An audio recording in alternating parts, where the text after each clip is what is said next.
nga nesimye okuba nti tuli wamu n'omwami Andrew Kyamagero. Volume. People are complaining about volume. Sure. Oh, yeah. There is no volume. Maybe Moses, you're muted.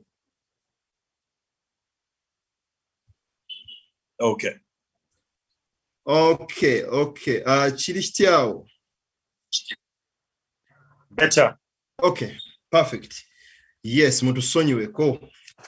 Yes, olunaku ndoza lubaddemu n'ebi tagasse ebidiringanye naye nga twagala okubabuuzaako n'okubaaniriza wano ku Euroforum platform yammwe eŋŋanzi. Leero twesimye okuba nti olunaku luno nalwo tulugasse ku nnaku ez'okubaweereza.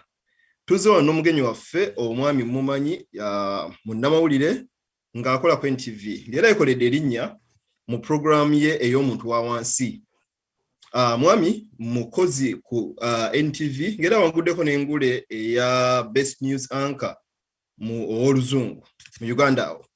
Tubaddeko naye wano naye nga leero tuzze nga ate tugenda kwanjula topic n'enduza tugiyite series zetugenda okuba nga tutambula naye buli nkomerero ya omwezi ajja kuba nga abaako byajja okuzimbira ku theme gye tutambuliza mu mutwe okugamba nti keeping afloat ekyana kitunyonnyola mu bugazi bwakyo.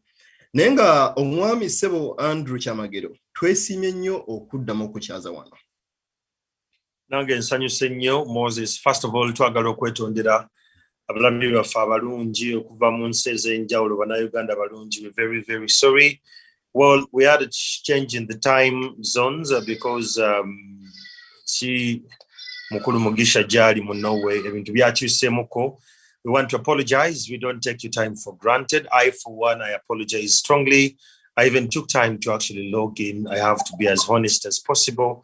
Better late than never. We are here and we take full responsibility for whatever is happening. It won't happen next time. Yes. Yes, so thank you, Sebo. Era njagadde nnyo actually ekikyokoze kyongera okugatta value n'okufula sure nawe ng'omuntu authentic mu ebyo byokola. Otherwise omulala yandibadde blame ayina gwagiteekako omulala. Yes, so ngera wayogedde omukulu. Yes, time wano yakyuse twayingidde summer time kati twawukana essaawa emu ne Uganda tuba twawukana essaawa bbiri. Yes, naye ndowooza mu byonna olumu tunoonya we tugiyita blessing in disguise ne tunoonya opportunity mu ekyo ekirabika ng'ekisoomooza. Yes, Andrew, yes, okuyita mu week bingi ebibaddewo ebizze bitambula naye nga waliwo ndowooza tugambe nti ate ebadde coincidence nti emiramu egimu gy'osharinze mu week eno ku program ey'omuntu omuntu wa wansi egimu gibadde giruupingira ddala directly mu theme eno gye tulonkinga olwaleero. Ombadde mental health kyosharinzeeko wookonye ku uncertainty era ndowooza ne program yo eya ku program gy'olwaninga ku Man Cave nayo somehow Ku Twitter eloopinga mu kino nga theme eno gye tugenda okulonkinga leero eri inspired n'embeera gye tulaba ffenna eyo gye tuli okugamba nti keeping afloat. Ekyo Andrew ajja kwongera okitangaaza naye ndowooza kitambulira nnyo ne mu bintu nti okusoomozebwa kungi buli omu kwayina eyo gyali. For Norway, abagwira oba aba diasporans tulina embeera nti gye twajja bangi twatandikira ku zero. Nina gwe nadde njogera naye awo nga tugamba nti regardless of whatever reason that brought you to where you are kasoba ng'oli bweru wa Uganda, somewhere of some setback kakati keeping afloat n'ebirala bye tuyinza okumenya naye nga njagala okusaba gwe omulabi waffe aliko sharing show eno sharing a link era oyite n'oyo munno gw'omanyi eyeetaaga okuwulira ku ebyo ebirungi eby'amakulu ebiri inspiring ebiva mu Andrew Kyamagero. Tutambula ne bannaffe abamatoke.no abo nga batambuza emmere okuva e Uganda eri fresh ne bagituusiza abantu baabwe oba abantu na Uganda wano e Norway. Andrew Sebo. Tugironkinga nga tugenda kuba tutambula na buli nkomerero y'omwezi ku Sunday. Nsaba omulabi waffe omuyambeko bigambo ebinafunafu keeping afloat What are you driving to? Nsoko kwebaza nenja kusaba abantu ffenna abali live ku feed eno. Currently we're like 43. The best I can request you is to share this feed on your timelines, my group says Mori. Let's spread this information as far as we can, because I believe in shared prosperity. Nchintu chomanyo bachowulidde bw'okiyiga n'omulala n'akiyiga, in a way kikuyambako okubaako abantu b'otaasa. So what do I think keeping afloat is? Keeping afloat to me is kitegeeza okusigala ng'oli ku mulamwa, staying focused. Ebiseera ebisinga bw'oba wakagwa mu nsi, I will first give you my conversation. When nali nga ndi UK mu Baham nga nzize kusoma, nali mbeera wala nnyo, nali mbeera eri waggulu mu Kent, very far. It was not easy. Nti we nagendayo nagenda n'ebirooto bingi ne ngamba bwe naatuuka e Bungereza ngenda kola kino sijja kwebaka nja kukola nnyo. But you see, we built so many dreams and wishful thinkings when we are here. Ne tutamanya nti bw'onoogwa mu nsi gy'otamanyi oba etali ya nnyo egenda kutwalira roughly emyaka ng'ebiri to stabilize, roughly 2 years to stabilize, n'ogamba nti kati ensi njingiddemu nkitegeera. So keeping afloat for me, I take it from the context of staying focused. Regardless of how bad the situation is, you don't give up. You stay hinged there. Yes, there's some bad days. I remember I was, working in a diner, atenga nino kusoma. And I remember the time I had a rift with my mother. I had emotional distress, and at times I was very, unplugged and distanced from the family. So techiba changu. And in such a thing, the only thing you can ever control in your life is your focus. And that's what I learned. Ncho muntu kasitozulo okubeera focused. Gwengo muntu, it makes your life much more easier. So bw'ogwayo soka webuze ekibuuzo ekisooka, why did you go there? Why are you there? For starters, when you reach there, you start to ask yourself, are you doing exactly what took you there? Are you living to the aspirations? Because oftentimes, Mugisha, we tugwa mu nsi ze tutamanyi, we tuba twakatuka tuba n'akasigiri. Tuba n'akasigiri, buli kimu oyagala kikola, otawaanya nnyo banno bannange, buli wofuna wonnyiga oba kunyigemu ki. You ought to be focused. Nti ekyandeese nazze kusoma naye nga bwenkola. So before you start to work, first make sure that your papers are right with the institution gy'ogenza okusoma osome. Bw'oba wagamba nti wagenda bweru nti wava Uganda tolidda Uganda, first calm down, soma embeera. Bannayuganda tubuguma nnyo ne tutandika okuteeka abantu amanga amala bw'oba olina gw'omanyi Mugisha nyigaawo naafuuka nyigaawo. I'll be very honest with you. Some people have plugged you in situations where you don't fit, but because you just want to fit in, you end up subscribing. Yet it's so below your belt. So the focus, bwe tutuuka e Bulaaya naddala mu diaspora, ebiseera ebisinga tuvaako, ekituggyako nti tuba n'omulugube. We are so much in a hurry to succeed. We are so burning to make things, like patch up so fast. Buli kimu tukyagala kirunning very fast. Buli kimu kikole nga wali okisuubira. And at times you just need to slow down, read, understand, and start to possibly understand how you're going to be in. And that is one thing we miss out.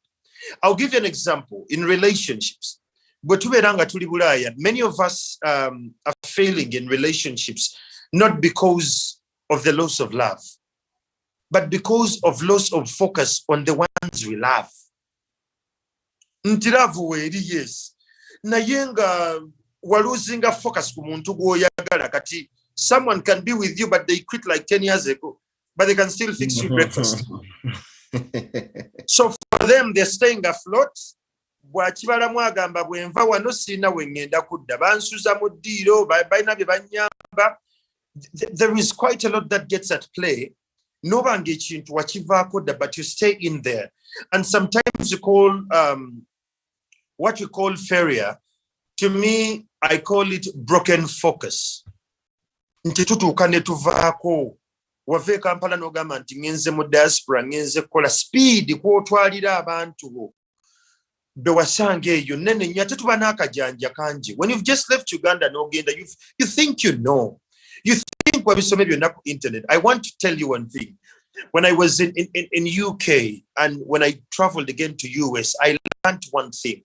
There are rules and regulations that are written by the law books. Zetugoberera. Era briefing gye bakuwa ku nnyonyi ne bw'oba otambula mu immigration byonna waliwo ebyawandiikibwa. But there are some laws that are not written. Like, be patient with the system. There are some people who have been in the US, in the UK for years, in Finland, Norway, Denmark, Netherlands, say, but they don't have papers right because they missed out something from the word go. So one of the key elements, I think, is tuyamba as Ugandans in the diaspora, it's patience. And while you're being patient, please pay attention. Abamu bajja kujja bagamba nze nina omwana ava Senegal acyanguya empapula ine ngeri gyazikolamu wali ekintu ne kitambula. Blood. Take some time, study the situation, understand bantu ki boodiringa nabo. Abantu bano bakwagaliza. Abantu bano bategeera kyogoba. You don't just, bump into someone and you feel you're all excited, you want to be a part of it. No. Be intentional. So you don't lose love. And the upbeat, you just lose the focus. And all those who lost focus, when they reach in the diaspora, one thing they are very good at,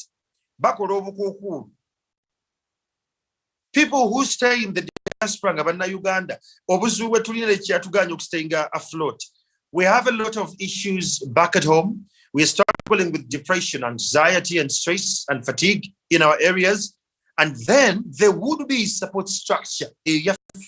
Nga tuli mu nsi ezo ate bwe bantu betukuba omuntu yakatuuka ennowe wiiki emu emabega yatandise eddogeyo omuntu gwatanategeera nako. Possibly they met in a bar or they met in a diner oba bamuyise ku mukolo ogumu ogwabaddewo ayogera nga ategeera nnowe n'okusingamu abamazeyo emyaka nga emyaka nga 10. It's because at times we assume we know, but we don't know. Fucking be calm. Be calm, be patient, listen and learn. Shut up, listen and learn. That's what is going to keep you afloat. If I'm going to stay afloat, I must identify my triggers that put me into stress, anxiety, and depression. And one of it was my family back at home. They're not quite very easy people. My mother would always be calling back and forth, My sisters, the first thing I did was to cut them off. Yeah, I cut them off. I focused on me. You see, when you have broken focus, no muntu yakutwala bantu mwe muli eyo naye waliwo abantu abakulukira ekintu kino okuva e Uganda oli nagamba manyi jangu wano tugategate bwe tuti n'otuukayo mutuuka mu nsi ezo ne muva ku bantu ababatwala because of issues that have come up, which is part of humanity. Naye twogerera nnyo abantu abo. And you don't know how deep their fiber goes in that country. So what has kept you not staying afloat? You dismissed the support structure that brought you into the country. You dismissed the support structure that should have helped you while you're getting into the country. You dismissed the support structure and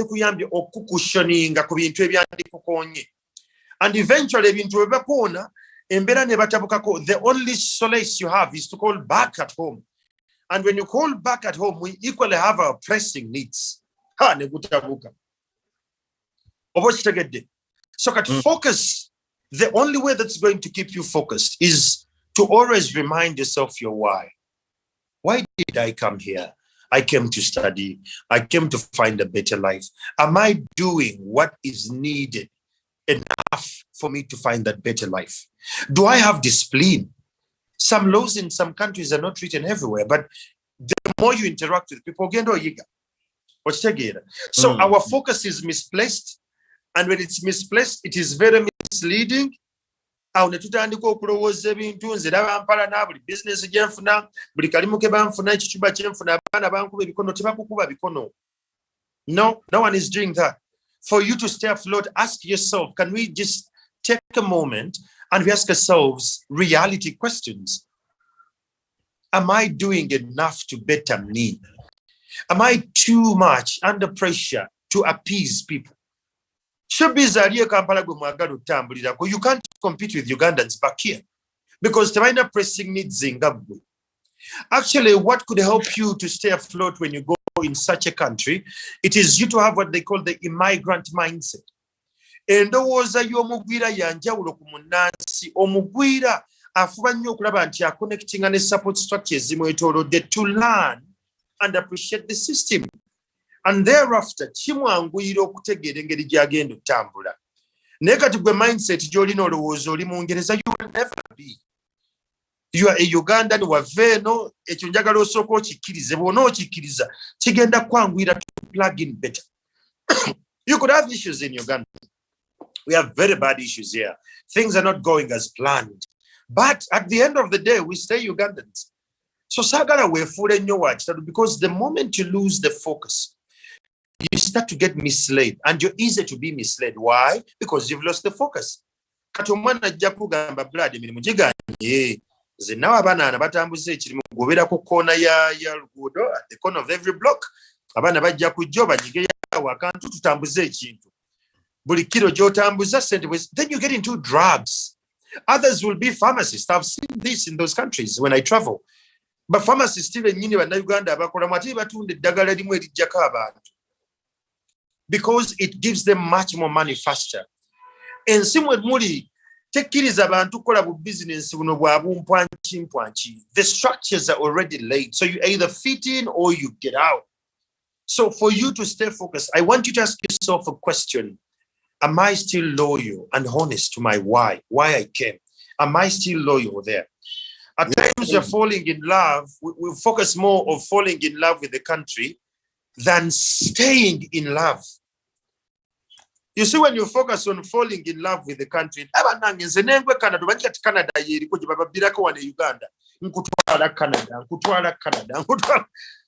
that's the conversation we are having. When you fall in love with Canada, you never take time to fall in love with the other aspect of how do I stay in love? Falling in love is one, but staying in love with the subject is another gratitude altogether. So for you to stay focused and afloat, don't mix up these two things. So there are reasons why, fairy tales always end in marriage. Nawasa mukazi we ne bazaala abaana babiri ne bakula ne bakaddiwa tebakubuulira biri mu bufumba wakati. They don't tell you that. It's fairy tales. Andrew. Yes, njalo kwebaza. Oli quite gifted. Engeri gyo flowing oyinza ogayina screen before you. Nkoga kujja ebintu. Oh dear. Yes. I thank God. Njalo kwebaza. Njagala okubuzaako gwe wenna omulabi waffe atulaba. Ndaba wano Amahoro Julian, Sharon Namulime, Riziki Topas, Susan Namutebi, abalala bangi nnyo wano. Diana Nalongo yonna yagambye nti kwayinga bulijjo Finland yalenga akugoberera ddala. Teddy Runkuseyo. Yes, benyinza okuba nga sirabye. Bali wano bali ndooza topic oba theme gye tugenda otambulirako. To many, you sound like you're singing into their ears. Or you're scratching where it itches the most. Walo comments is dropping it down. Ndoza nyingi. Ne waliwo Amahoro Julian. Staying afloat for me is not lowering your guard. Yes, ndoza integrity party eyo nkulu nnyo. Ababagatako sana muteyagamba true cut off people you left home. It's the best because you can't focus on both countries. Yes, ndala mwezi lyomu. Naye wano Andrew badde okusookera ddala agezaako okuwa ekifaananyi okuba n'okuwa insight ku theme eno gye tugenda okutambulirako. Yakatwegattako theme eno tugenda gitambuliramu buli mwezi. Ajja kubanga ajja wano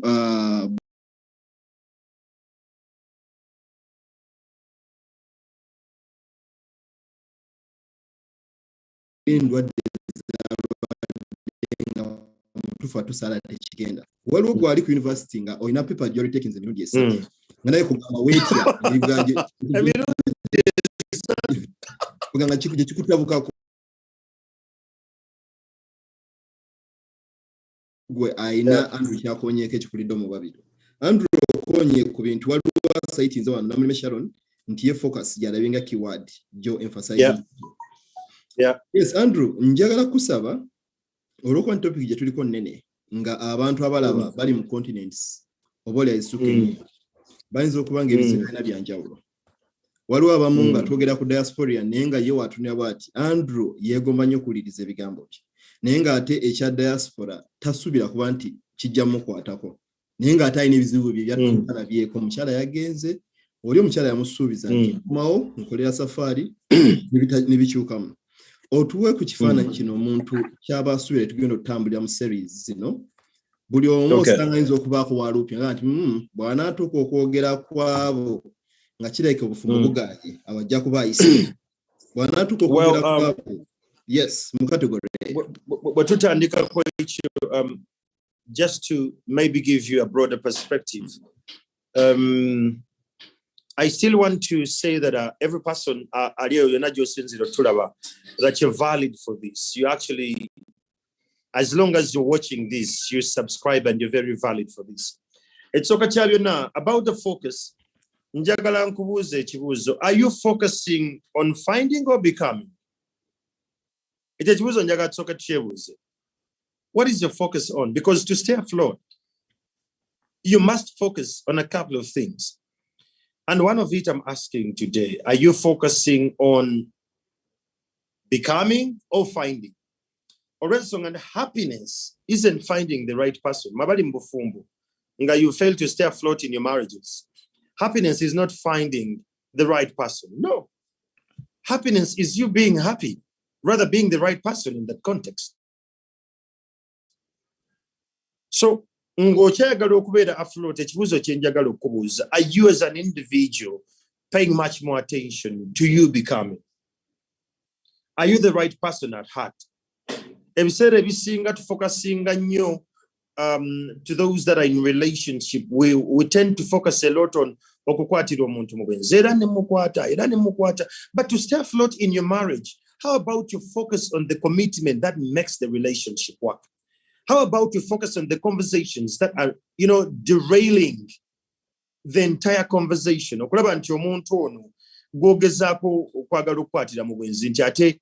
work it out. So those are some of the things I want us to look at. Then, are you focusing on then or you're focusing on now? Baggage.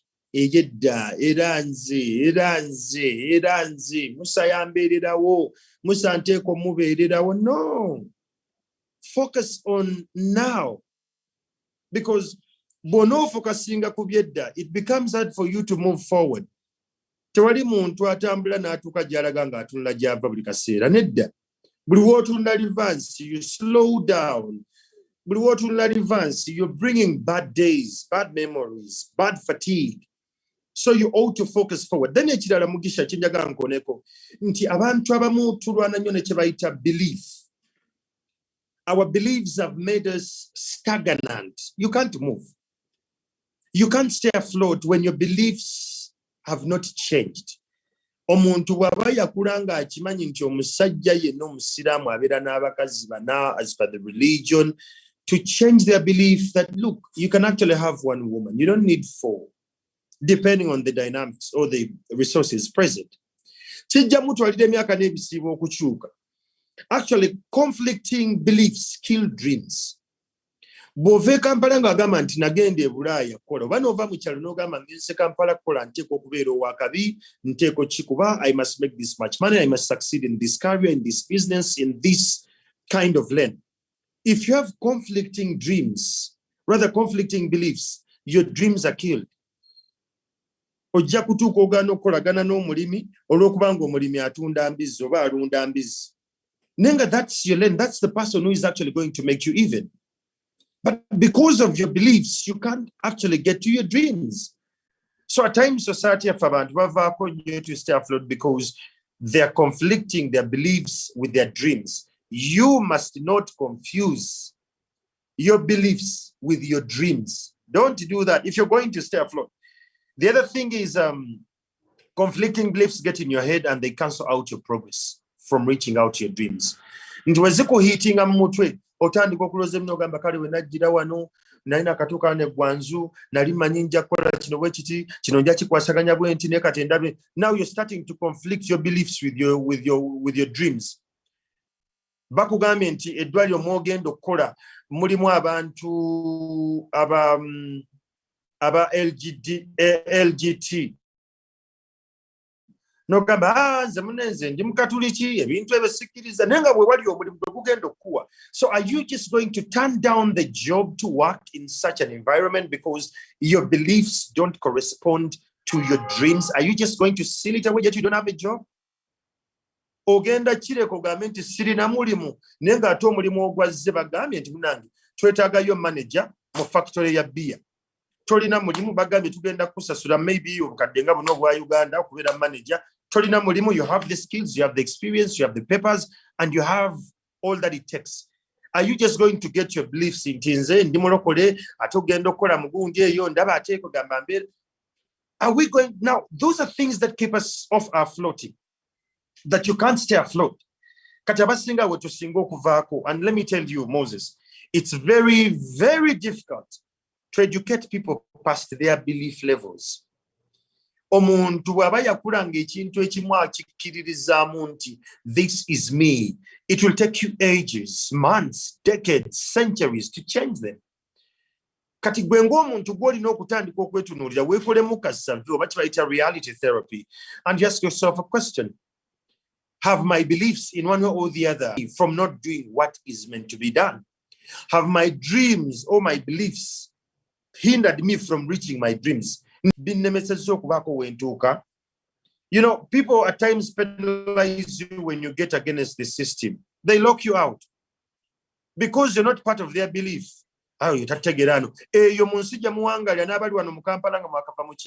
Omuntu aba yakatuuka mu mugeya, yakatuuka fresh, organic yakatuuka fara.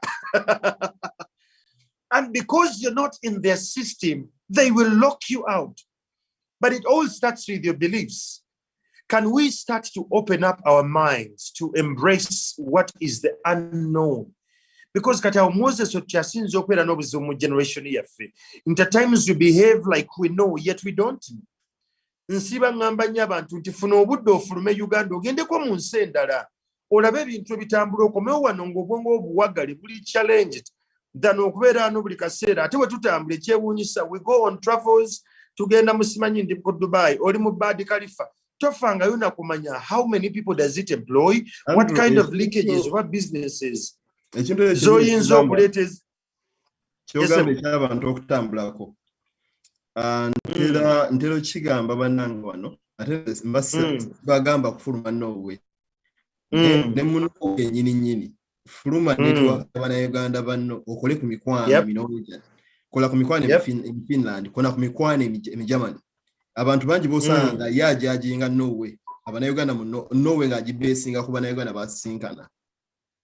Yes, so yakinjado kugamba nti ne munsi mwe tuli abantu abamu na Uganda nga yakulivinga nga mu Uganda mu Norway. Mu Uganda yala kulivinga nga mu Uganda mu France. Aganye okufuluma. Kakati kiri mwekiti.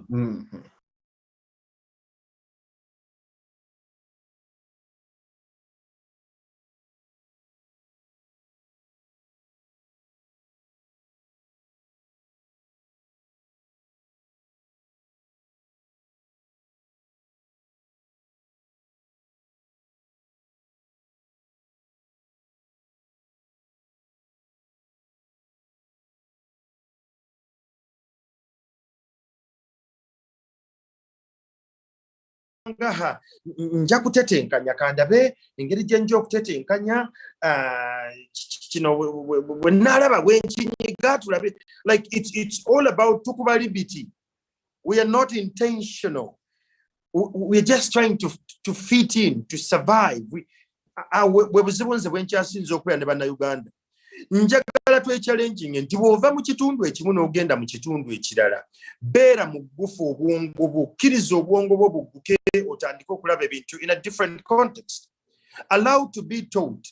Bwe muba mwakajja nga muli bannyukama nga mwakayingira ebibuga mubeera n'omululu gwa ssente mungi mubeera mulowooza n'abantu bwe babawoningako nti gundi mugende mpola owooza gundi takwagaliza. You're very fast at creating chaos.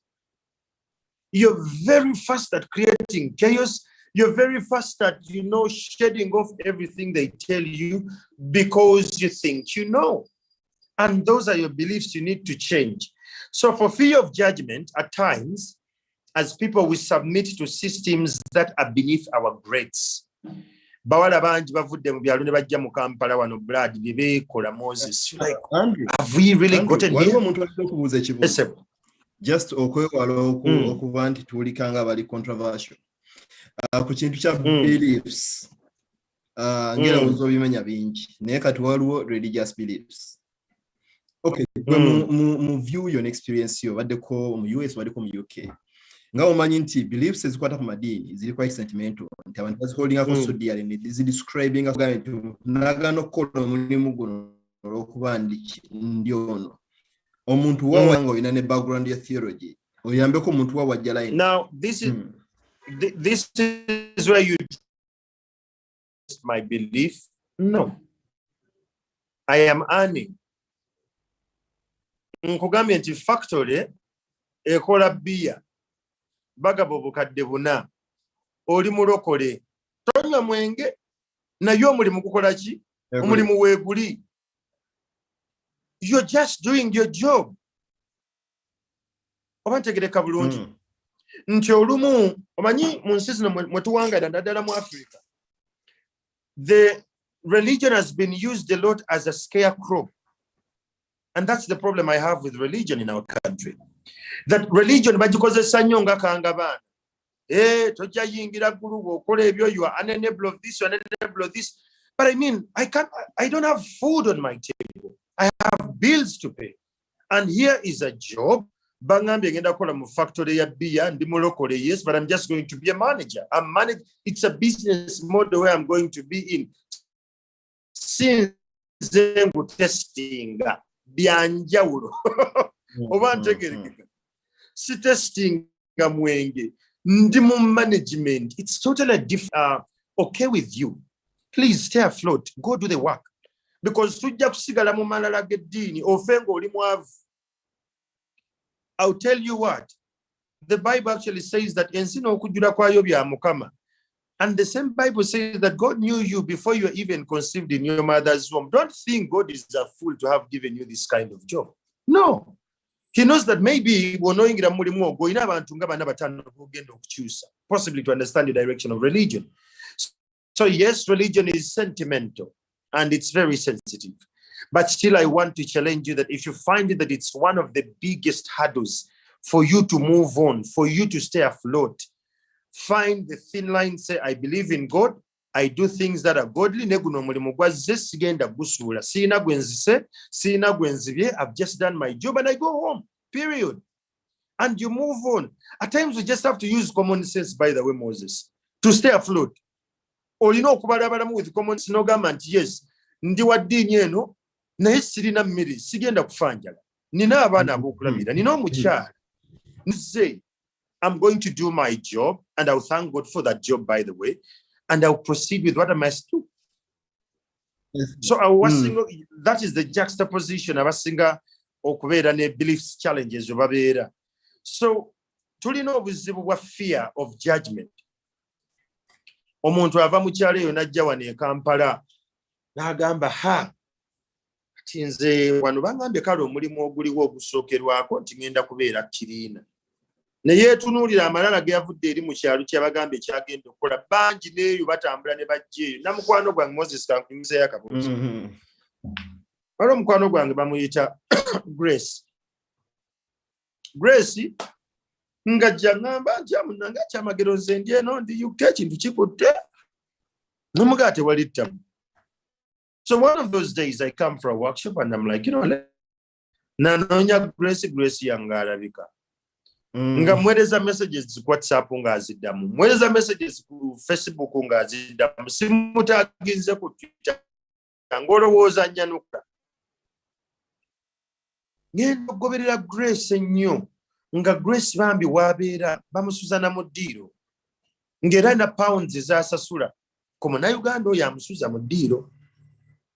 Mubuuza mugamba wano tebakkirizawo bagenya ate omaze n'emyaka 5 lwaki ekintu kigaanye. Naye nga Grace yalina chance okukola emirimu emingi naye nga omanyi bano abalokole bayita ba ini abalokole abanywera ennyo kugamba nga balinga bakwata briefcase ya Yesu. Nemugamba man, nemugamba change your perspective. These are jobs ezizise tebagambye nti ogenda kukola bino ogenda nedda kola mulimu gwoddayo okola ebyo olina okukola. You understand? So what we not juxtaposition. So fear of judgment. Abantu twesanga to subscribing ku bintu byetayina ku subscribing into. Abala bavudde no ne baddeyo emirimu ne gigaana ne wabeerawo abala babanguyiraawo. Babagamba nze wano nina engeri gye tukikolamu tusobola ku registeringa n'okiyingira and we do what must be done. Those things are there. But is it for the better good? Soko kyebuuze. Is it for the better good? But kibanga si kya better good. Is it right with your conscience? Can you be there and you proudly say that my conscience is clear, my conscience is standard, my conscience is not moved about this, ngenda kukola kino and I'm actually proud of it. Bobo genda kukola ekyo sigala ng'okola ekyo. Bwe kiba kiganye ng'okita. Oba okitegeera. You have to break what we call the cultural beliefs that are holding you hostage. Ezo nazo zitukutte cultural beliefs. Fenga abaganda tetukikola. Enjala ekutta, obwavu bweyongera kulya, weetaddemu olukungukungu, manyinze Uganda nva mu famire ya Gondi Blood, famire yamwe gy'ovaamu singa ali nnungi, singa toyogera, singa oli bulungi. So shut up, listen, learn and act. That's what you need to do. Ononsonyiwa Moses at times nkozesa olulimi olukaawu, but at times bannayuganda twetaaga obbagambako basirike bakole. No, atengera ebigambo bino byennyini osobola obigambo omuntu directly naye nga ate abigambo ababageya bakozesa ebigambo ebimu even worse. So yes, so those in as much as means of nga biri too straight and kind okusinza ku perception n'enjawulo naye nga biddayo content bitu bino okwogerwako nga ate ebigambo ebikozesebwa ku bantu okukatinga vice emu si byo bikozesebwa nga batunda ice cream. Anti kati obuzibu bwe mulina eyo mulina democracy mungi buli kimu muli sensitive. It sounded a little bit sensitive. I don't know. That was too personal. Tuli nnyo mu luzungu. Democracy alina engeri gy'atuwa kugamba n'ekintu kye twandyatudde ne twagala kukyogera nga bwe kiri nze mbyo. Era no bye bikyasinza okunsibya ekikyamu nvayo ne ngamba ekyo kikyamu. Okitegedde? So abantu tuvemu mentality y'abafish n'atuuka n'agamba obudde buzibye budde bwe mbanga saakoze jjo ekiro nga saakute n'asikayo obutimba bwe abuzinga ku makya ng'agamba kyaganye dda. Kati abamu bwe tutyo bwe tuli mwava mu byalo ne mujja mu bibuga ne mujja n'amaanyi mangi mwajja n'obutimba bungi strategies mwalina nyingi. You knew a couple of people where you came to, but for some reason things are not working out and you feel like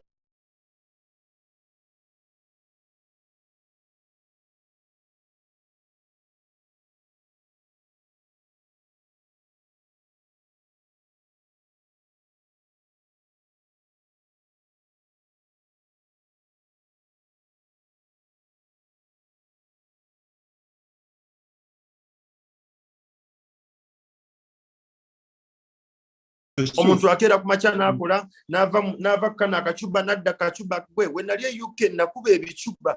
There are times I would just only doze off nga ndi metrons zaayo awe neebakira era nga nakola alarm ne manya nti okuva no paka ne ntwalira 40 minutes alarm nga yenzukusa because I felt like I am too late.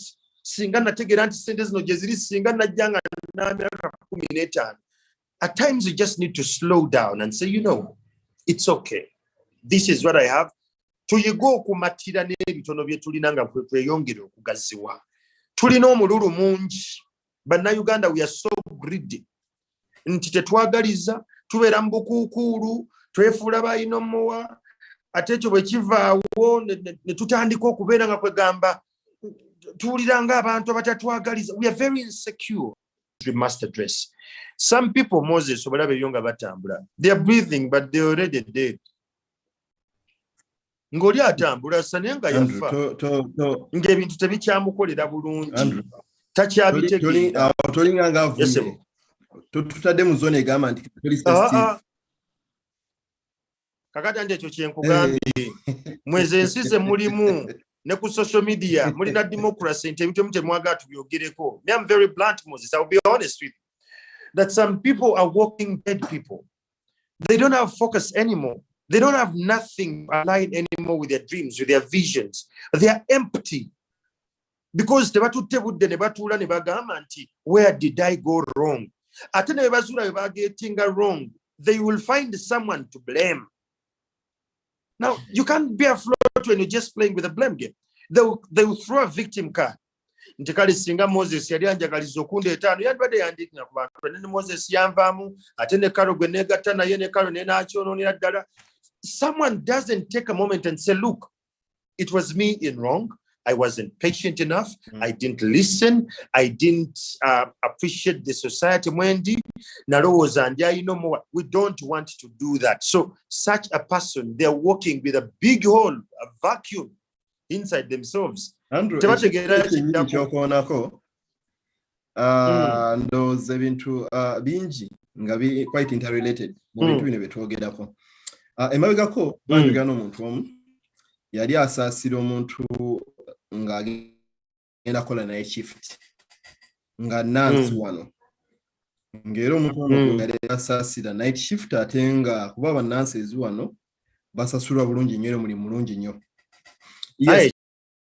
Yali amusaasira ne mugamba nti simanyi context gy'osaasira muntu ono. Omusaasira nti yakola kiro oba omusaasira nti bambi alekawo omwami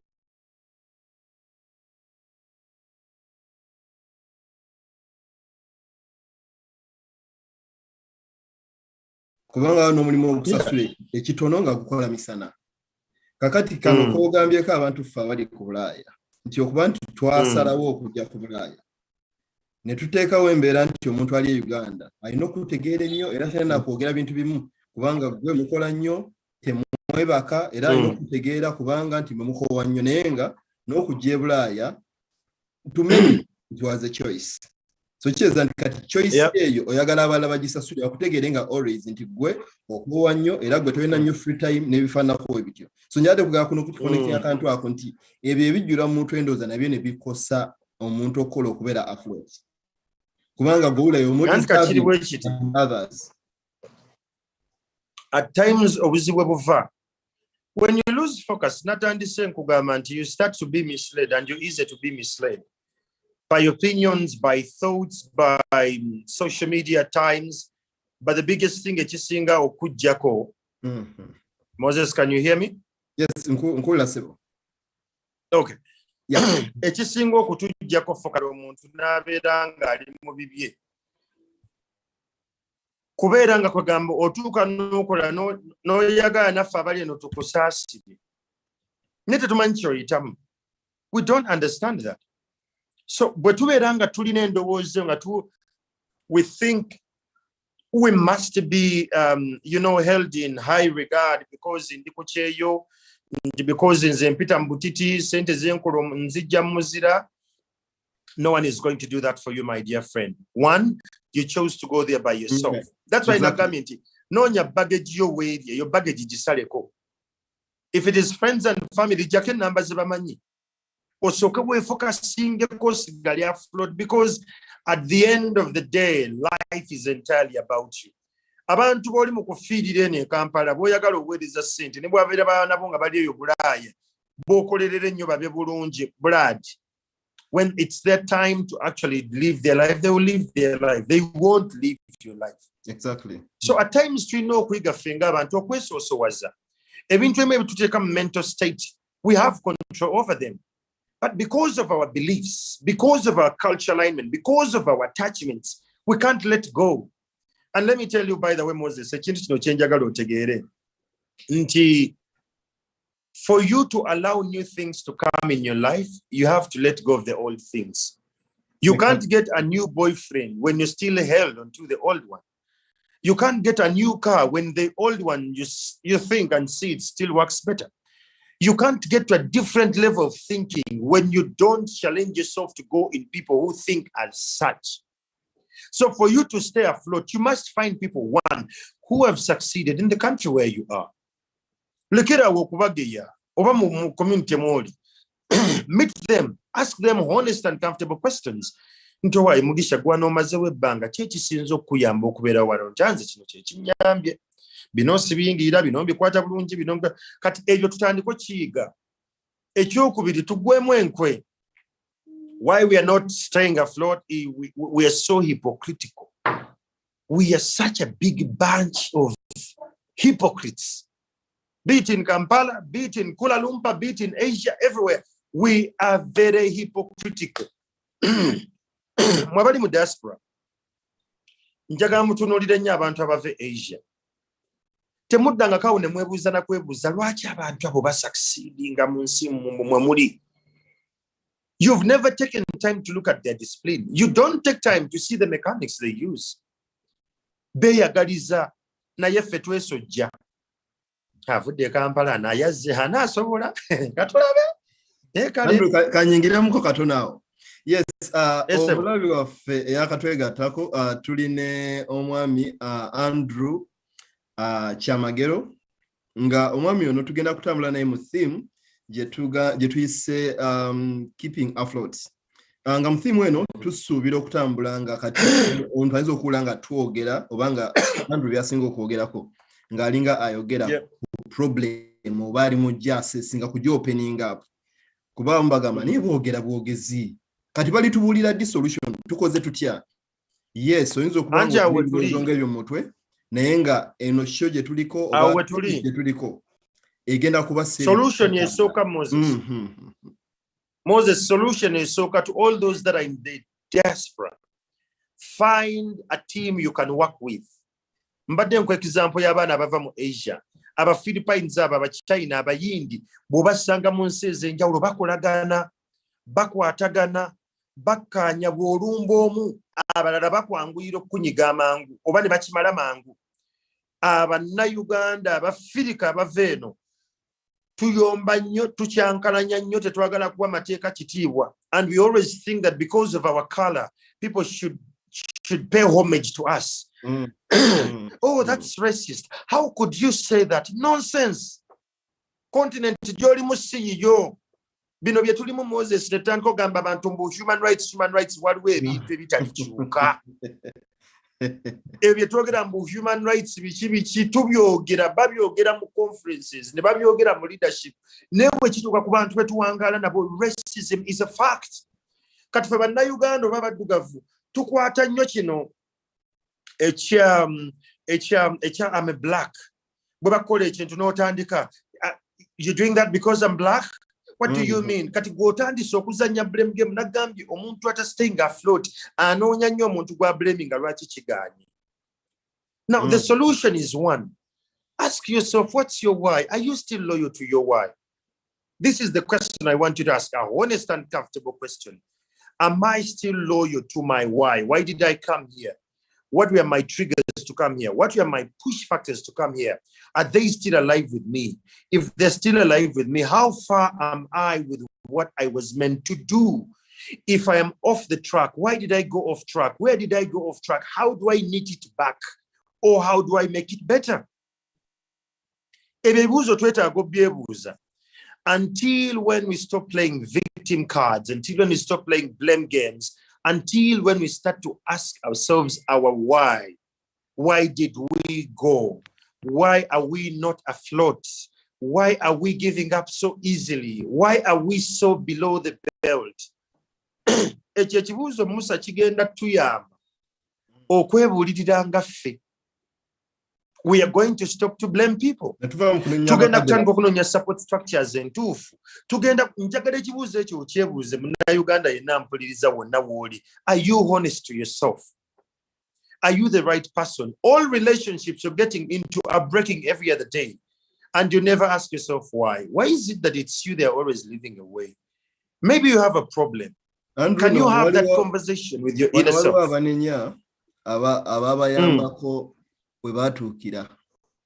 Era basanga nyonze tebambula information intuufu olino ng'anyira ennyo ganenya taatawo bamama we kwekiva nti tetuli beerufu nti n'omuntu ajja eyo n'omupangira ekintu namuga waaye jangu tukole n'atuuka eyo ate ne yeefuula alina omuwa because tulowooza buli kimu kiri ku Google. I want to tell you this, ne bw'oba ovudde mu kyalo n'ojja e Kampala waliwo ebitali ku Google. Exactly. Waliwo tumanye emmere nga teri ku Google naye ng'eri affordable and it's very beautiful, it's very neat, it's very clean, delicious and healthy nga tebali ku Google. At times we just need to be brutally honest with ourselves. Twebuuze, are we living to the promise we made to our souls? Bwe tutakola ekyo tetugenda kustayinga afloat. Tulekeraawo okwagala abantu otuwaana tutandike okukola ebintu ebitali because we just want to fit in. Can we do what we must do? Not what we should do, but what we must do.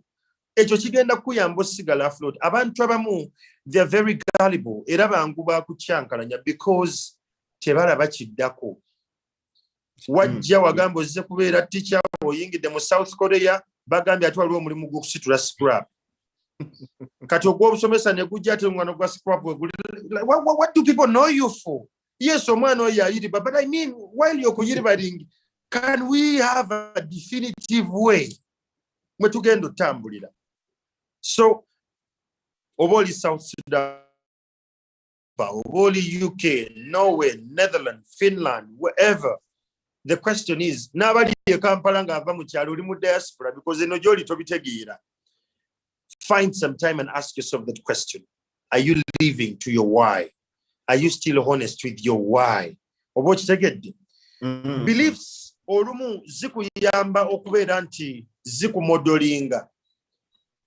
Because awe tukulira cultural beliefs zitukuza ne bagamba nti omusajja awasa mukazi.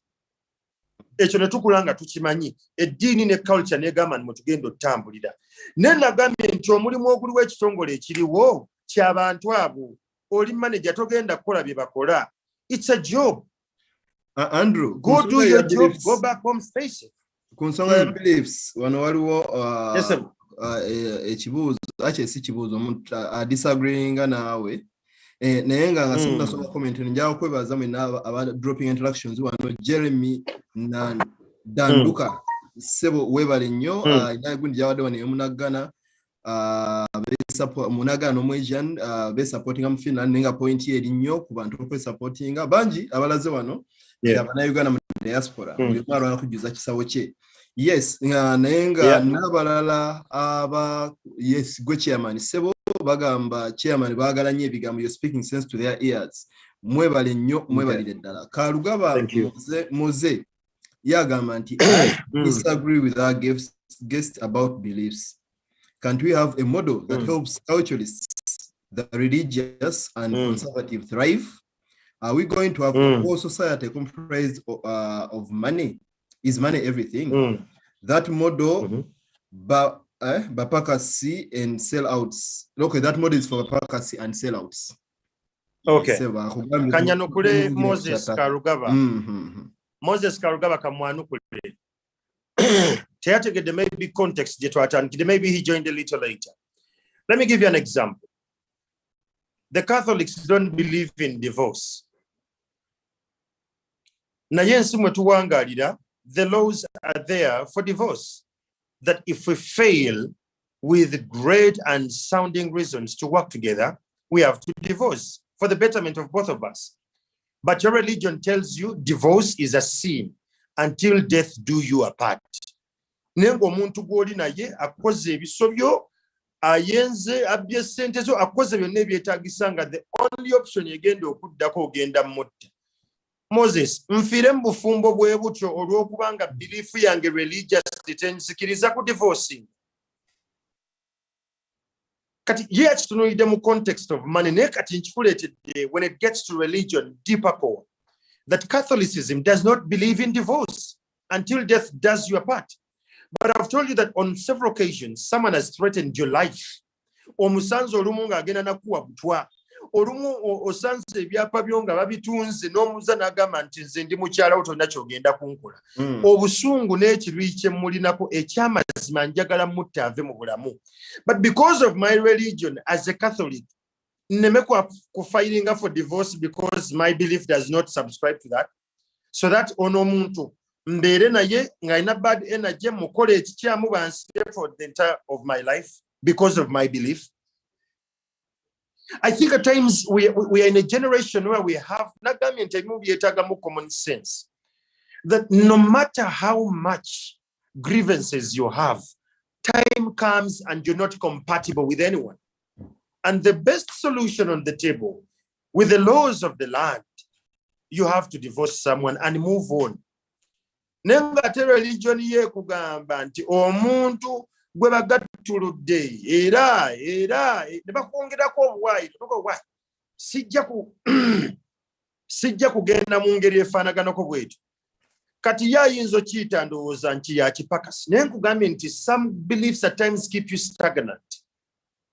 Nti ogenda kusigala mu relationship eli toxic, ogenda kusigala mu relationship etakugattako because your belief as per your religion does not, correlate with the laws of the land of divorce.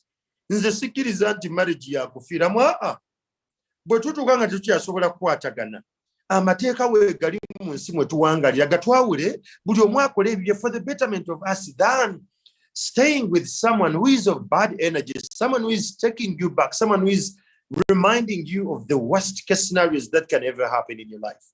So I think those are context ya buzemu. Webale nnyo ku Andrew Olinga ali muted. Ndi live sebo sinna mutinga mwe mute nzeyo ndo. No. Ndabyengera wa muted. No. Chiri okay now. Yes, Alugaba Moses. Yes, Andrew ye akwade ekifaananyi ekigazi. Hopefully wandoza another ine kiroze ekifaananyi bwe kityo ngofunye ekifaananyi ekigazi. Andrew we wakonye ku abantu abatambula nga bafa ndoza waliwo ere yategedde context. Yes, nekira okutegeeza kwa live afenti mu programs ezenjawulo ebigambo ebimu bijja kukozesebwa nga nnyo naye ndowooza kikulu nnyo okumanya context, otherwise ebintu bingi bitujja okucategorizing nga personal talowoozezza ku balala. Sharon Namulime yagase banyonyodde ng'agamba nti I think by dead he means someone that has literally given up on life. Yeah. Someone that has literally Yes, mpozi nekirala manyi nti network etawanya abantu baffe ku YouTube ne ku Facebook munatusonyiwako naye ndowooza tugezaako okutambula. Yes, Andrew, tugenda kufunamu ka break katono naye nga twagala okwebaza mwenna abaliko mwebale kwekuumirako. Program yaffe eno tutambula bannaffe abamatooke.no kinene nnyo okubridginga diaspora mu byemmere that is in this context Norway and Uganda. Baleta emmere eri fresh for now bagireeta buli nkomerero ya mwezi olwa season gye tulimo ya winter ne bagituusiza abantu door to door. So Munnayuganda ali Norway ng'otulaba tell a friend to support a farmer down there in Uganda. Yes, naye tugenda kufunamu ka break katono then tubenga tukomawo. Andrew ayongera otuwa ekifaananyi manyi bingi ebiboyiringa mitwe gy'abantu.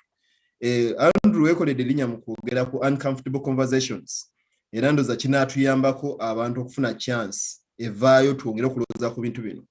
Yes, Andrew anaatuwa ekifaananyi ku series zino zetugenda tutambuliramu tunaaseeringa tutya mu zo okufunira ddala ekifaananyi okutegeera how can we keep afloat mwene ensente abangufu. Katuwumulemuko katono.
situation, yes. Take me through those procedures from when the message I missed that. No, I was saying that I really love Gibson.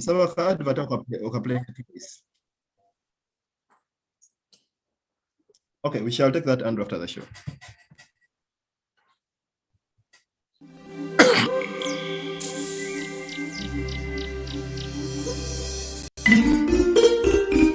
No, we shall take it. Andrew shall take it after the show. Okay.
Take me through those procedures from when the message goes. Yes, twagala okuba kubisayo mu ka break. Yes, abanaffe bemulabye aka advert gye mulabye y'abanaffe bamatoke.no abo betubadde twogerako abatuuse emmere wano e Norway ne bagideetera Abannayuganda ku mulyango. Yes, Andrew, njagala okwebaza ssebo. Okay. Yes, Andrew, njala kwebaza ssebo olw'ensonga zo breaking it down. Manyi nti bingi biyinza okuba biri uncomfortable ng'abantu batera biyita. Naye nze ntera okugamba abantu nti ebigambo ebimu bye twogera nga gwe uncomfortable obiyita direct obiyita insensitive byebigambo ebimu abalala be bakwogerako nga bakugeya. So better okubiwulira n'olowoozaako wa ebiyinza okuyambako okusembula. Yes, Andrew, tukoonye ku bintu ebyenjawulo. Naye nga omulabi waffe yakatwegattako Andrew Kyamagero gwe tuli naye.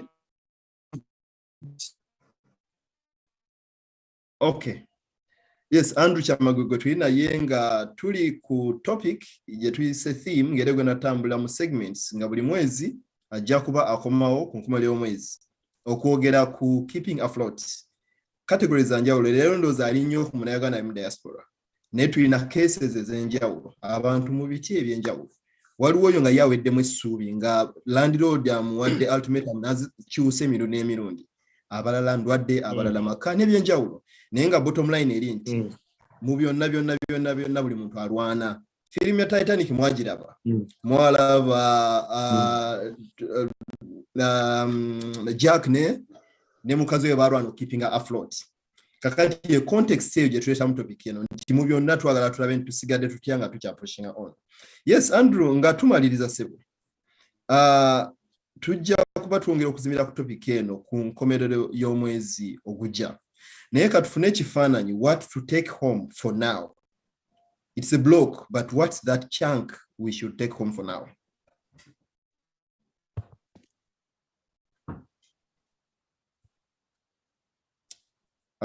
Andrew Jerry.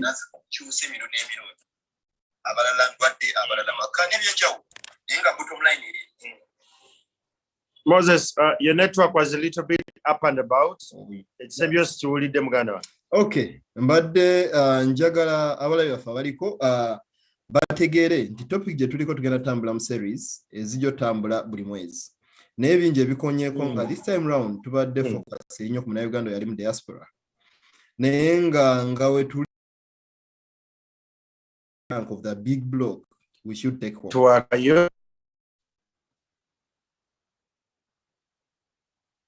Network ekyakola ekintu kyekimu.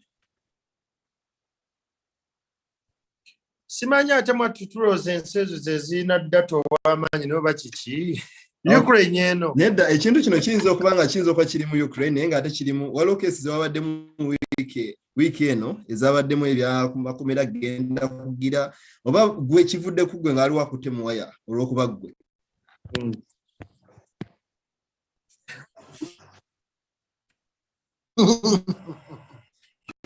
Kiyinza okuba lwakunoonya siba abantu biyinza okuba nga bivudde ku gwe.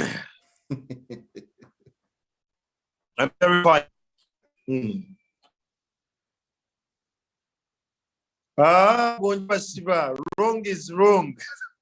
Yende nsobi ng'oli mu generation nga you within my reach jakusiwa. So naye nga abantu baffe tubawe kiki baba for now ba holding on to kubanga ekituufu kiri nti bingi nekirala Andrew mu segment ene sembayo nina ebintu nga byesanga bwesanze nga bikomyewo buli wemba njogera ku nsonga ezikwata ku ngeri gye tulina okutwala obuvunaanyizibwa bwaffe n'okumanya lines zaffe ne tulina ozidrawinga.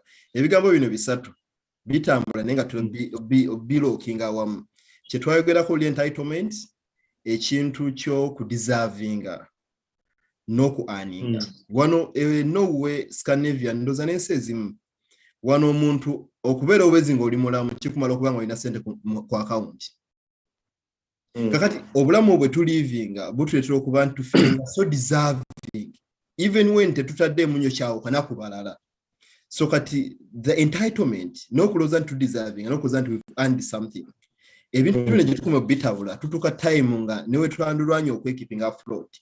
This fighting spirit gye yatuzimbibwamu informal education ewaka yonna ne into eyo shedding a light nga tutwala segment ene esembayo. Okay, ekisooka njagala okubeetondera nti network yaffe erina challenge. Today waliwo n'agambye nti network yange yenfu nze atali Ukraine ndi Kampala network gaggadde eri wana ewaka. Oyina ebikugo oyina gwe wasibye so kati naye tewe. But on a whole, I think Moses Sabat by no kigo question so was we need to learn to prioritize us. Gwengo muntu. Tubeera nnyo n'endowooza egamba nti nze nga Kyamagero ngenda kukola nnyo nga mukyala wange mutadde nnyo ku mwanjo n'abaana bange. Before they come, I come first. So sigenda kubalekera ssente za kugula mmere waka nga nze siina gas. Agenda kuntwala ku mulimu nnoonya ssente endala. Either I'm going to split the two, but I make sure that mba no kutuuka. So even when you're out there and you feel like life doesn't seem to make sense, I just want you to imagine of the worst case scenario. How many people are in hospitals today and they just wish they could actually have the breath you have? Tutandikirao. Can you start to think of, the people who have a lot of money and they have all the wealth the universe has to offer? Nayenge chamazima abana bwe bagamba nti leero daddy yatemezza emyaka gy'amaze ku kitanda. So I think we need to activate our sense of gratitude with the little we have, and we must work with that to make sure that things work out. Tutandikiraawo n'ebitono bye tulina tugambe nti kino kye nnina ngenda kukyongeramu amaanyi ngenda kikola nnyo bwe nti ndabe nti mbaako wentuuka. If we focus on that, amaanyi tugateekako ekyo, we are going to stay afloat. Let us learn to be honest with ourselves. Kyotayagala kigaani, kyoyagala gamba nja kyagala nja kikolerera. We need to be honest. And please build a critical support structure. Wonna woli baaka abantu abakukiririzaamu nga bataano. At least 5.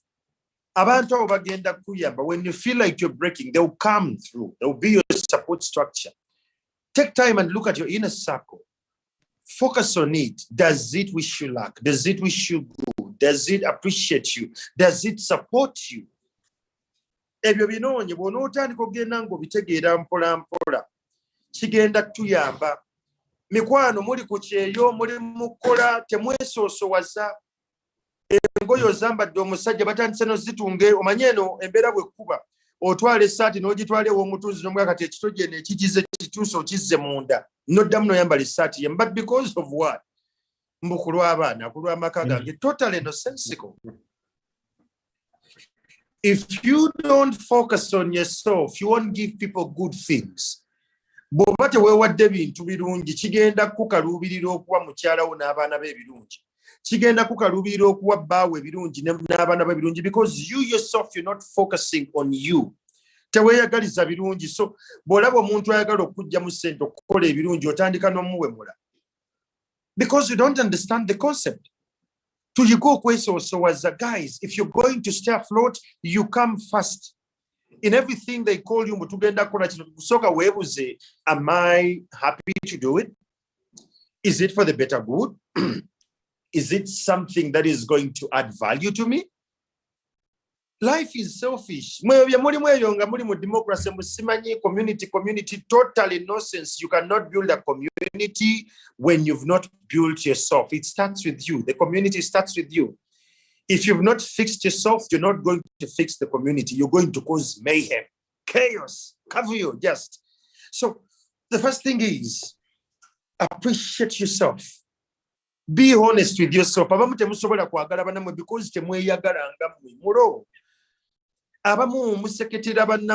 you scorn others, you backbite others, you betray others because you yourself, you have betrayed you. You no longer stand on the principles that took you there. You no longer stand on the values that you upheld before. You no longer stand on the norms you are groomed with. You're empty.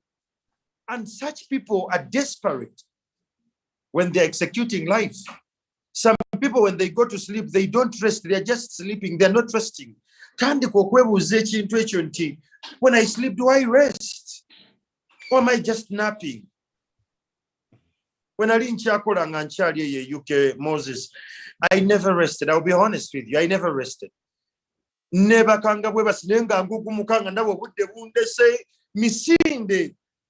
because I was not focusing on me. Friends, you can't stay afloat when you bring the whole community, friends and family. They are floating. That is dead weight. Shed it off. Andrew, don't get into depression because of dead weight. Mama wange, senga wange, baganda wange. Soka wetereze. First float and get on the other side. Throw them a rope. Don't hold all of them with. Let me tell you, the wood you're using to float in this lake called life, they're too heavy for you. Andrew, and you're all going to drown. Banji tukuzenga tukulidde extended families. Nga families zino zitu ngere baga takuzibwa omu akuzibwa kyalo kati enjugereri jeno. Naye olwo abantu abamu nga mu reality bakuzidwa ba uncles, ba aunties, muganda mukazi mu yakuweererako. Omuntu ono line ye emutwaliramu nti soka weesosowaze kubanga alina okuzza omuzigo, alina okulaga nti alina n'okuweererayo abalala. It is that who create that and we give black tax validation. Olwokubanga wansomesa Moses, sikatalanti nteeko okuddiza. Because we are not sure that by the time I get done with school, you'll still be alive. No, you didn't have that timeline. But for some reason, I'm well and you're still alive. Let me help you as and when I wish and I can. But before I actually take care of you, let me first fix me. Kati obuzibu buli nti omuntu eyakukolera ku visa yakujje Kampala. Owulira nti you're indebted to that person every other day nti oteekwa okumubeererawo. Nedda baba. The universe plugged you with that person because there was a need where that person was valid. It does not mean you're going to disrespect that person. But when you cross on the other side, that person is repositioned. Yanyamba kufuna visa kati natuka munsi gye nali nfunira visa ndi mu kugitegeera tonteeka ku pressure kuweereza ssente. I've not worked out. So until we start to have these honest and comfortable conversations, abantu ne tubajjako entitlement. Ntoyo mwana mamange yamubeererawo tatange yanditwisizza bw'ati. Tata wamwe teyababulira the reason as to why yamubeererawo. Era teyakikola nti anaafuna amagoba. Yakikola kuyamba nsi because the universe at that time thought it wise that you need this kind of help. And the universe, with the law of attraction, it helped this person to get the resources to push you. Kati, don't take it that you're entitled, Dimbu. That is nonsensical, and that's why we stay stagnant. Because we feel we are entitled to feedback, to paybacks. No, listen, ekigambo ky'akaggi. Bw'okuba akaggi n'oyita mu ssooko kaggale. Kuba akaggi tuka ku side eri ssooko kaggale. The essence in this, Moses, is this. Sooka otegeere ebiri ku side eri gy'ogenze nga tonnaleeta bantu balala. Because ogenda kutuukayo system ya njawulo oleeta abantu abalala bakufuukira ekizibu. Moses gwe watuleeta wandisoose n'obiyiga n'obitegeera nga tusasudde emirundi ena because you left the door open. What I'm trying to say is prioritize yourself. Wokuba akaggi sooka okaggale. Bano basaleko, it's dead weight. Focus on you. Focus on your mental sanity. If it's your mother, your brother, your sisters, your relatives who are causing you chaos mentally, shed them off for some time. 6 months. Let's try that for 6 months. You focus on that. See how far you're going to be floating. We are floating on the lake called life. On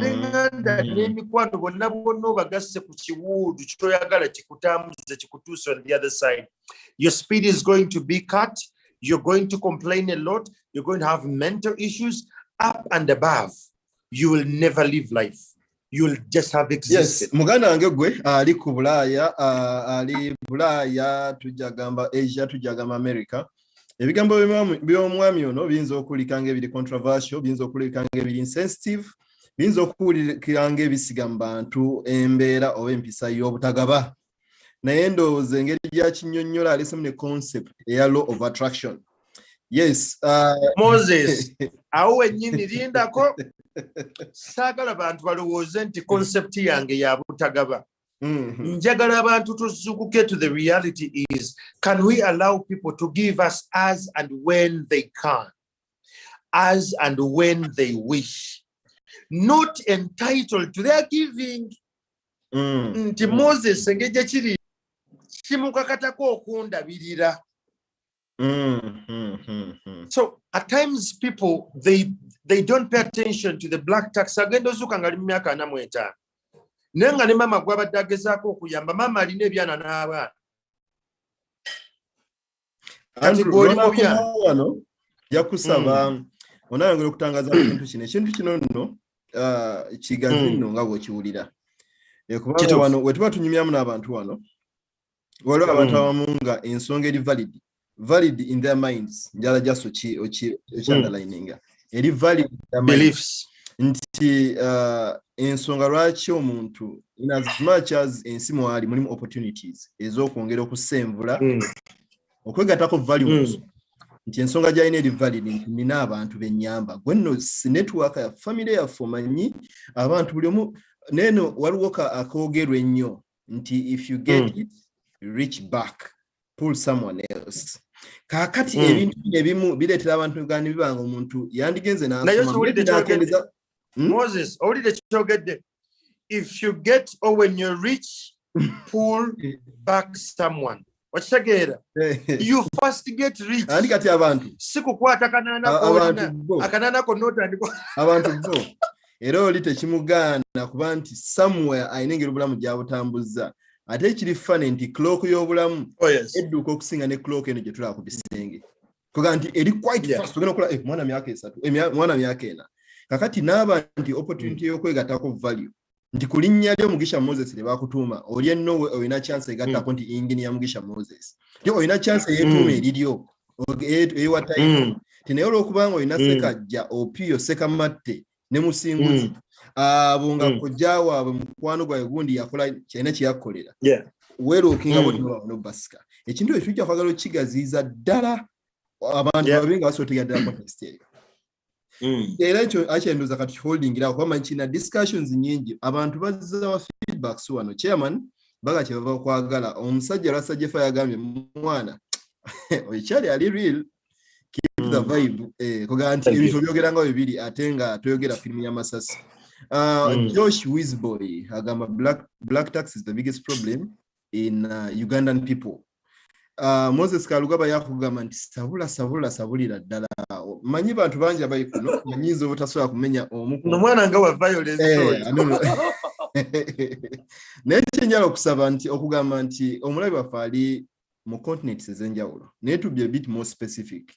Abantu baffe abatulaba okuva mu San Francisco wali ayo abaliyo betumanyi abali mu Europe mu nsi ez'enjawulo abali mu Middle East Dubai waliwo abali Qatar abali e Uganda mwena twagala okubatumirako n'okubeebaza omwami ono Andrew Kyamagero tujja kubanga tubeeranga naye buli Sunday esembayo mu mwezi egimakingi mu kalenda otekewo ne reminder okuba nti tomusubwenga at least yekoledde erinnya tekyetaaga kunnyonnyolerera mu kuba nti ayogera ebintu ebikwata ku muntu wa wansi ndowooza wiiki eno twakulabye nga you walk to the talk kuba ebisa ebisinga oyogera ku muntu wa wansi ndowooza newayagadde olwanira omuntu wa wansi naye ndowooza netiwaaka yaffe tulabye nga wagikosezza olina ebikugoba ssebo oyagadde oyambe omuntu wa wansi olina ebikugoba so tuyambe obe nga buli wolwanira omuntu wa wansi physically woba ojja ku show wano ssebo osooka otereeze omugongo gwo naye nga twagala okubebaza Hadija Nalwada Hadija agamba ever since I started to watch Kyamagero on black tax kati ndi ku level ndala. Big up Andrew. Yes Andrew okikoze feedbacks bazuwa. Richard Yiga on Alisude now agamba I partly agree with you Kyamagero. The extended commitments we attach ourselves to have greatly affected our growth home and away. Yes, abantu point zoyogera bakanya nazo wadde n'abatakanya mwebali nga nawe atakanya. Don't feel intimidated to disagree very much so with us. Very much. We are only humans and ordinary beings. We are here to learn from one another. Wetwatulanga shino twagambye nti mujje to interacting and we learn from one another. So feel free to disagree. Tulabenga naffe tuyigira mu context yo. Nenga Andrew njagala okusaba owe closing remarks zo. Next time bw'oba okomawo ku show Andrew nja kusaba ombuulire engeri ki gy'okikola okuba nti oflowing ng'olinga alina screen mu maaso go ekyo tujja kujja mu inbox nange oncoachinge wa wansi ekyo sijja nakulinda next show nze ndi muntu wa wansi. One, I live what I talk. I come from a school of uncomfortable, honest conversations. Emboze ezitali za bulijjo naye nga zituluma. And this is the life I live, be it with my sisters, be it with my family, be it with my wife and daughter and son. I am as blunt as it can be because I'm sick and tired of to pretending a new man. Nabikowa nnyo kati nze information yange embeerera ddala ku ground nembitegeera. Waliwo anagambye mbu sipapa nnoonya sipapa ndi bubi amanyi wenkolera amanyi gyembeera. Is a village champion. I will still say it here. Bw'omuggyako obusente bw'alina n'amamotoka g'alina, he is allowed sounding nothing, and we must not give such fools confidence to derail our country and our generation. Maliriza ngamba bwe nti yenna asinzidde gy'oli ng'owuliriza program eno. I want to ask you one thing. Are you honest with yourself? Have you taken time to challenge your thoughts and minds if you're true to your being? Ofunako obudde n'otandika okwebuuza gwe, why are you alive? What's your purpose? To stay afloat, you need to know the purpose. You need to check the kind of vehicle you're using to stay afloat. And you need to check your dead weight. Waliwo abantu beweetaaga okwesalako. Check that dead weight. It's going to help you to stay afloat. Till next time, njagala bebaza abaddeko mu different continents, countries, and places. Mwebale kubanga kwe mulinze Andrew Kyamagero ndi muntu wa wansi. I believe so much in the power of omuntu wa wansi wonna wasinziira. All we need to do is to share the information we have, because information is power. Abantu baffe babuze olw'okubula okumanya n'okutegeera. Bawuliriza tebawulira. Bawuliriza tebategeera. So bwonna w'oli nja kusaba otandike critical mass eyo ey'Abannayuganda abasobola okukyusa the next generation we want to see as Ugandans, as global citizens. But above all, remember this: learn to prioritize yourself. You come first. Anything else can wait. you come first. Thank you. Yes, Andrew, njagala okwebaza abalabi mwenna abekuumiddeko essaawa eno tukozeseza mu kitundu. That is a lot of time to offer, naye nga ndowooza mumanyi era mulina ne value ne mu show gye muliko okumanya nti it's worth your time. Mansu kale ali wano Norway mu kibuga Trondheim agamba Andrew nkunoonya. Once omuzinyi is always omuzinyi. Because I think you guys have a bond to two. Muna fixing off camera. No, yes. Hadija Narwada agamba she's waiting from Cairo. Yes, manyi bantu banya impact eri impeccable nga teeta akunnyonnyolerera nga nammwe mugiraba. Andrew Kyamagero tukwebaza ssebo okuba nti bwe twazzemu okuwa visit wagi honorinze. Tunulira ku okusinga Facebook page yo nga surely oyina following enene. Ngera nkulaba nti oli musajja akoze erinnya naye nkwebaza okuba nti you're humble enough to accept to introduce yourself. Secondly, humble enough okumanya nti kyonna kyoli it is only what has been availed to you now. You cannot be so certain about it next week. Ekyo nkwebaza okuba nti you speak with a lot of humility n'okumanya nti byonna it's about service. Weebale nnyo weebalire ddala tusuubira okuddamu okubeera naawe ku nkomerero y'omwezi ogujja ogwa April. Theme gye tubaddeko eri keeping afloat nga tutambula mu context nti ffenna tuli mu kuseeyeeya mu nnyanja gye bayita ensi. Ebikusomoza byonna kkiriza nti for as long as okyalina essuubi nti olina obulamu, you ought to survive and find yourself afloat. Moses Mugisha yenze omuweereza wawe ndi Oslo wano Norway, munnaffe ali mu byuma emabega eyo bwadde mbadde mugamba network asimanyi obeevaawa naye nga tuli proud okuba nti ate era streaming broadcasting ku Eurofona mali Uganda ekyo nno kyewuunyisa. Yes, kitegeeza nti tuli wano naye emitima giri waka okuba nti twandinonyeza twandigaye twagala ali mu Europe ne tukkiriza nti we are here but home as well.